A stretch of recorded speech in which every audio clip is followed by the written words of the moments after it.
This year, Summit Technology Academy is hosting 3 open house events so families can get an overview of STA. Classrooms are open to view throughout the event. The open house is designed to provide an opportunity for students and parents and community members to learn from students and the instructors about the capstone courses and signature programs at STA. It just helped me learn more about just like schools and colleges and college information and like kind of where I want to go. The event includes information on a variety of offered career paths.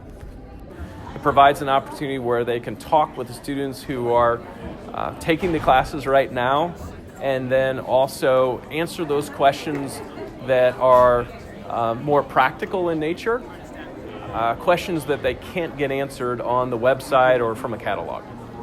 Well, I liked my favorite thing was the Allied Health Academy, and like it helped me realize like how good of an environment STA is, because at first I was kind of like scared of like not going there because I didn't know like what I was going to do or anything, so I didn't know if STA was even going to help me in my career until I went there to the open house, and I was like, okay, they have a class that I can actually and want to go to.